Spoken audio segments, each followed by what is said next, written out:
Hey, this is Tarence Lauchié, and I'd like to thank you for tuning in to this podcast, The Growth Exchange. This podcast was designed to curate conversation, dialogue, and monologue around all things growth. I believe that everything living has the potential to grow into its fullest and most maximal potential. So let's grow. Hey, welcome back to another episode of the Growth Exchange podcast. I'm Dr. Tarence Lauchié. I'm privileged to be able to be before you in this episode. We've got quite a few of them in the catalog. We encourage you to go back and watch or listen, whichever your preferred method of communicating with podcast is, to the episodes that has gone on. Our year is almost done, and I wanted to capstone before we finish out some of the philosophies behind the Growth Exchange podcast. As somebody who's spent a lot of time or spends a lot of time training and developing leaders, I have a passion for that. And so the guest, in their own unique way, has somehow promoted the very common principles that we share on leadership and what it means to be good leaders or good stewards over the talents that God has blessed us with. Remember, I'm all about maximizing the potential in people. In fact, I'm working on a project, and I'd love to share some of that with you tonight or today or whenever you're listening to this podcast, about growth and about personal development relating specifically to your leadership qualities. The whole vein of leadership applies to everyone, whether you are currently in a leadership role, or if you are preparing to be promoted into leadership, or if you're simply parented and you are the leader of your family. If you're a person who is aspiring to accomplish things entrepreneurially, leadership and the skills required to do effective leadership are very important. So I want to share some of those things with you. I'm borrowing actually from a manuscript that's in draft form right now that'll be published. So stay tuned for that material coming out. And it's surrounding the whole concept of maximizing leaders. And so this is practical for somebody who supervises leaders or somebody who in of themselves are in leadership roles. I want to talk to you about some of the key points that I've learned in these 35, almost 40 years of leadership and leadership development on a personal level. My own personal experience has been that we're always growing and that we're always changing and learning and adapting to environments. Especially as leaders, we have to have applicability or flexibility. We also have to have some very strong constitutional values as relates to our boundaries as leaders and what our ethics really stand for. Now, those are all common things that you might learn in any leadership 101 class. But what I'd like to do is offer, even in more detail, some personal application for those who are looking to achieve more. Because we're coming to the close of a year and we're moving into a new year, I'm sure people are getting ready to put resolutions out there. I know that folks are developing their master plans or perhaps even their vision boards or vision booklets or vision sheets. They're coming up with strategic goals. And these practical tools are valuable in helping you to prioritize what it means to be effective in leadership. Now, there are some recommended authors out there and other podcasters that I'll mention and talk about that has done some great things. But this information that I'm sharing with you today helps us not only in the definition of what personal leadership really is, but it drives us toward clearer vision, more communicable objectives, meaning you can communicate what your objectives are, the ability to build trust with those who are going to help you to fulfill your vision, your goals, and your dreams, or to maximize on the potential that you have. The year ahead of us, what's lying beyond the current known status, could be phenomenal. It could be something that is so great and so spectacular, it can move you into that place of destiny that God has designed for you. But it has to be done intentionally, and it has to be done with the effort and the motives of achieving what you were designed to achieve. So let's start with it. Let's start with the understanding that if you are to succeed in leadership in any kind of way, you have to first be willing to embrace the challenges of making up your own mind, deciding that this is the singular most important thing that I could ever do is focus in on my goals. And that might seem selfish, and in some instances it almost appears that when we are achieving personal goals and we isolate ourselves from other things and other people, it's being selfish. Now, it doesn't hurt to be self-focused for some period of time in order to make a better version of yourself for the people that you love or the people that you serve or the people that you're in partnership with. So it's not selfish to take some self-assessment or self-reflection. And in doing so, we summarize, of course, our strengths, our weaknesses, do what we would call the SWOT analysis. The SWOT analysis for oneself would include taking an inventory of the areas that you've won in, the areas that you have the most strengths in, the areas that you have exhibited outstanding performance victories, if you will, and make a list of those.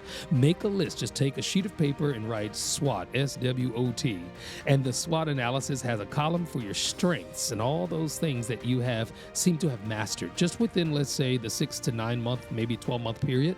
And as you list those, you'll begin to build a confidence around what your strengths are and what you know that you can do because you have done those things.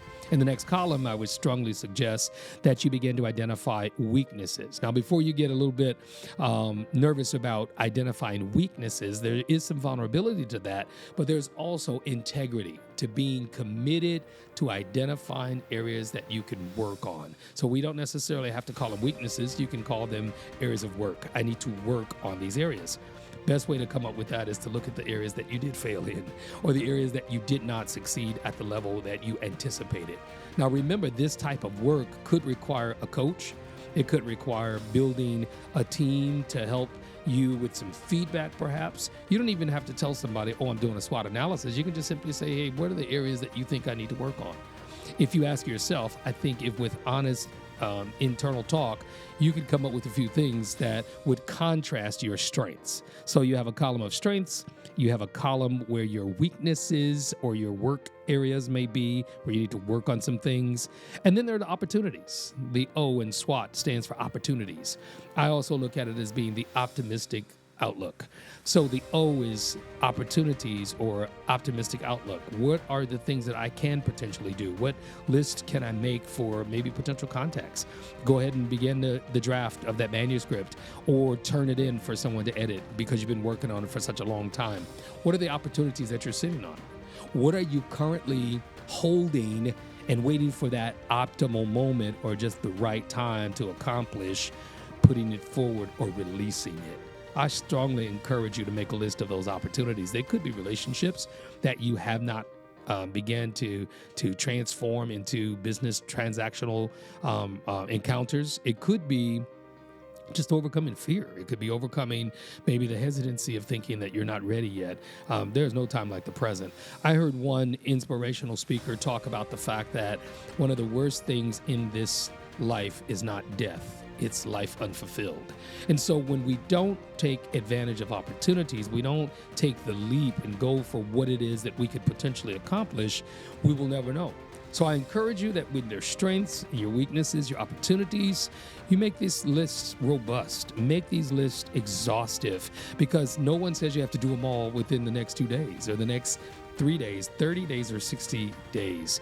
I'm of the firm belief that we operate in increments of momentum. Sometimes our momentum is moving fast. Sometimes we are on top of it and we are going with the flow of things, accomplishing things left and right. And then there are times when we're in reflection.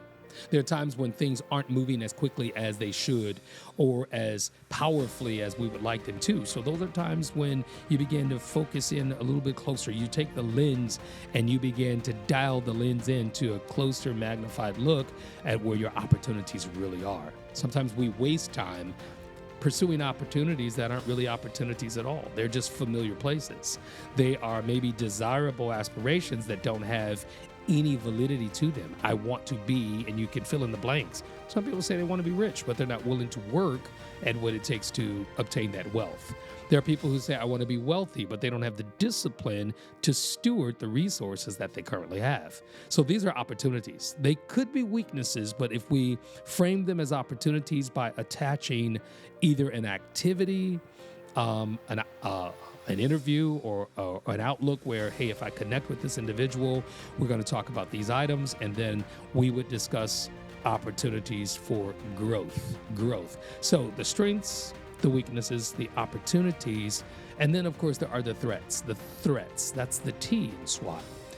The reason this one is important is because when we do not assess what could potentially be a threat to our success, we make ourselves doubly vulnerable. And I say doubly vulnerable because the threat exists whether we acknowledge it or not. But what's worse is ignoring or not preparing for the thing that could potentially be a threat to your success in self-development. Things that could easily sidetrack us, like maybe bad habits or lack of follow through. Fear is still the biggest one that I can think of. Most people that operate in fear isn't operating in a sense of, oh, I'm scared of something. They're operating in anxiety or apprehension or reluctancy that is also masked in under fear. These are all the things that keep us from doing what it is that we could do as leaders, as those who've personally assessed our capacity and those who are now maximizing will tell you, hey, I overcame some fears and I just went for it. I took the risk. I jumped out there. I began to put myself in the position. I made it known that I had this desire, but I also did the homework, the conditioning. I was just in a situation where I was moving something and somebody says, oh, you look like you're strong. You've been working out. And the answer is yes. And it's not because I'm trying to get this great physical fitness or physique. I just want to be healthy enough to move obstacles and to move things that are in my way, or perhaps even defend myself physically if necessary. So it does require something. What would be an atrocity would be to have impending threats and not be prepared when, not if, when the attack from the external comes. So it could be mentally. This is another example. You could have negative thoughts. You could have maybe warfare, mental, spiritual warfare about your goals and about your ability to lead. And often when we do that, we cheat ourselves by just simply avoiding it. What if we looked at those threats and we developed a strategy so that when that threat came, you had something, a mechanism, maybe artillery, if you will, to combat that? So it's more than just positive talk. It's more than just wishful thinking. It's strategic. It's intentional. It's purposeful to anticipate your threats and then develop a strategy to be ready when those threats turn into impending danger. Danger of your dreams becoming realities, danger of you just simply being the same that you always were. Think about insanity and how when people expect different results from doing the same thing, they're really just succumbing to both the threats and the weaknesses that exist on the SWOT analysis. I'll take a break, and after I come back, I want to talk a little bit more about some questions that I've received from people that I've been coaching and working with on an executive level, relating specifically to how to overcome some of those barriers to being an effective leader or identifying effective leadership traits. You're listening to the Growth Exchange podcast, and we'll be right back. This episode has been brought to you by the Growth Center, Inc., celebrating more than 20 years of making a difference. The Growth Center's mission is to impact the community and the world through meaningful partnerships, which offer resources, life skills training, and other programs that strengthen individuals, families, and communities. The Growth Center is committed to developing a Christ-centered program that helps individuals grow in every area of their lives. It makes global impact, youth development, personal empowerment, financial fitness, and scholarship promotion. The Growth Center, Inc. at www.thegrowthcenterinc.org. Hey, welcome back.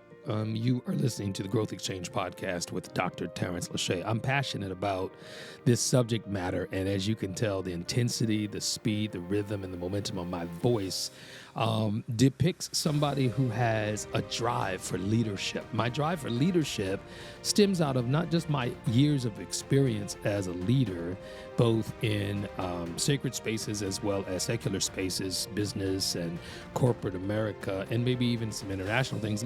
It stems from what I like to associate or call my manifestation of full potential.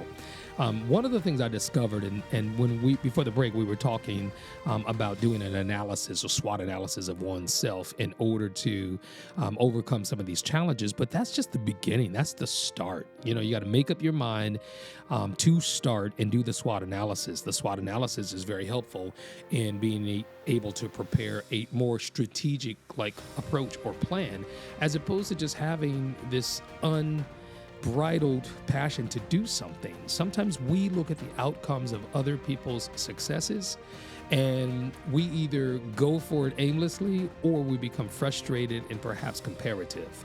And that's dangerous when you're talking about self-development, when you're talking about leadership. When you're talking about being the best version of yourself, you cannot use someone else's life or successes as your litmus test. You can use them as examples, perhaps, or maybe even confidence builders in saying, well, if they can do it, I can do it. But it's not comparatively. Competition and comparison are not the same, but they're quite similar. Sometimes we're competing outside of our league when we compare ourselves to people who've experienced different things. I cannot compare myself to my friend, Dr. E.T., Eric Thomas, because even though we have similar testimonies of our starts in life or even our family dynamics, we got a lot of similarities. One time I was listening to him with one of my sons, and he says, "Dad, that's your life."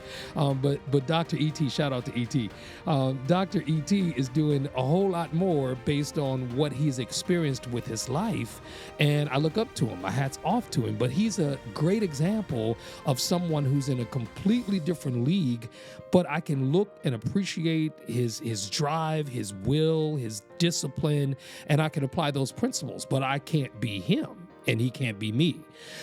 We would have to do a great deal of personal assessment and acceptance to just realize there's only one you. And only you can be you. So here's some other pointers or tips. These I'm taking exactly right out of the Maximize Leadership Journal that should be available soon. And I want to start with a quote. Leadership is not about titles, but about the positive impact that you have on others. It's quite like the statement that John Maxwell is famous for in saying that leadership is influence, nothing more, nothing less.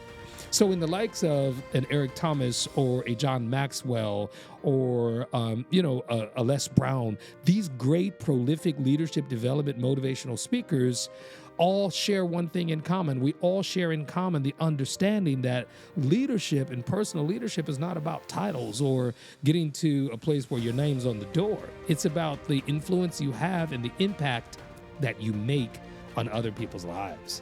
And in order for that to happen, first step would be to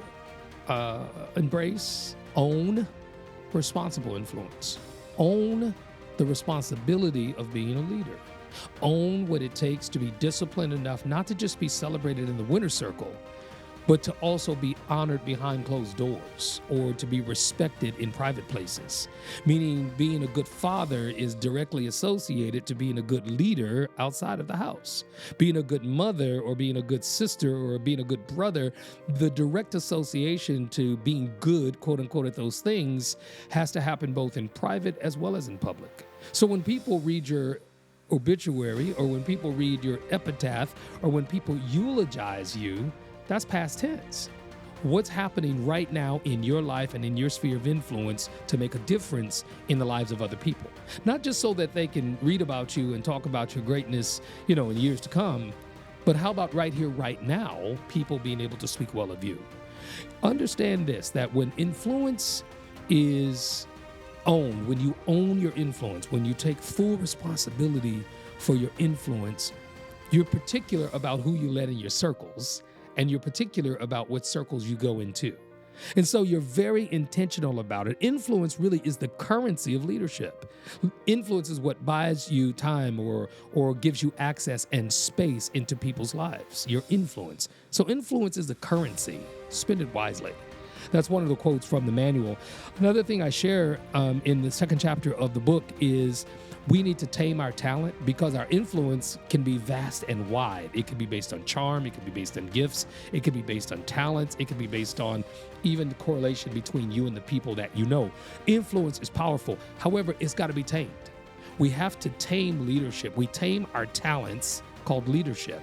And one of the ways to do that, of course, would be to do the assessment that we talked about, recognizing that you have a set of unique abilities that no one else has. Even though we may be in the same field, same genre, the same industry, we still have a unique twist. I do a lot of leadership development training in corporate spaces, along with some other trainers at the institute that I'm a part of. And there are times when the company will ask for a specific trainer, or an organization will request a specific trainer because they know that specific facilitator or trainer has a certain set of skills or a certain set of attributes that's needful for that subject in that setting. And that's not a slight on anyone. That's not to say that someone's better than someone else. We place value on the outcomes, not necessarily values on what we think the person can or cannot do. And that's even with ourselves. So taming our talent and bringing it into some type of subjection gives us the chance to perfect it. And it gives us an opportunity to hone in and to make it better, maximizing, of course, on the resources that we have, our experiences, and constantly doing an evaluation. Could I have done that better? Or how could I have done that differently? Or in another instance, what would I need to change? A third quote I want to use simply says that talent is like a wild horse. It needs to be tamed and directed to achieve greatness. It's like a wild horse. Now, a horse is majestic. A horse can be celebrated and used as a beast of burden, as they would say, to carry you or something. But typically, we look at horses as majestic animals that have been in the wild that are now tamed. And they have a certain prowess about them. Those who are equestrians, or people who ride horses or show horses, know that there's an expensive undertaking in being able to keep a horse that has been tamed. Think about your talent and your ability and your leadership as being a tameable horse. It requires that you put something into it in order to get something out of it. It requires grooming. It requires good upkeep. It requires humane service that makes it worth showing when it's time to show. So think for a moment about taming your talent. What does it take? You identify those strengths and weaknesses, opportunities and threats, but you also have to maintain a certain regiment of healthy practices, feeding, clothing, nurturing, sheltering your talent called leadership. The third chapter of this manual talks about giftedness, but it talks about it in contrast to grit and giftedness. Think for a moment about someone who is a leader based on their life experiences, the grit that they've experienced, the things that they've had to go through to learn life lessons. Therefore, they are now equipped to speak on that subject. Or perhaps they overcame some insurmountable life challenges, and now they have victory in that area, and they make good leadership models in practicing the correct version of whatever it was they went through. But that's grit as we know it, that raw ability to overcome. Let's tie grit with giftedness. Let's tie, under the lens of leadership, your life experiences and all of the grit that you've had to go through to get to where you are, and also the gift that kind of made it easier, that gave you stamina that somebody else did not have. I'm a believer in Scripture, and the Bible talks about the gifts and the callings of God are without repentance, which means God does not change his mind. He doesn't turn around and take the giftedness away. In fact, he might pile on more grit opportunities to bring the best in your giftedness out. So gift and grit work simultaneously. One is glorious and the other one is gory. So grit is necessary for your giftedness to be polished and to actually shine like it should. Grit is the spark that ignites the fire of giftedness. Grit ignites the fire of giftedness. So the giftedness is the finished product. When we see it, boy, she's gifted. Man, he's a gifted speaker. She's a gifted singer. He's a gifted physician or doctor. Those are all gifts that have been somehow polished and perfected, but they started with grit. As I close this out, I encourage you to subscribe and like this channel. Tell other people about this, because not only do I believe this is needful and helpful, but this is my passion. This is a life giftedness that I'm utilizing and offering to the listening audience. So I appreciate you tuning in. I appreciate you supporting. If you're interested in maybe even being a guest or sponsoring one of the episodes of the Growth Exchange podcast, contact us. Let me know. I'd love to put you in the lineup for our conversation, as long as it coincides with the efforts that we're putting forth here at the Growth Exchange podcast to maximize the potential in every living being. So until next time, this is Dr. Tarence Lauchié on the Growth Exchange podcast. Let's grow. Thank you for tuning in to this episode of the Growth Exchange. I'm Dr. Tarence Lauchié. It's been a pleasure to have these conversations and dialogues with our guests. If you notice, one thing we all share in common, and that is the ability, the desire, and the potential to grow and maximize our fullest potential. So keep tuning in. Share this with somebody, like it, maybe even invite somebody. And if you'd like to be a guest, contact us with the information that's here and available for you. Let's grow.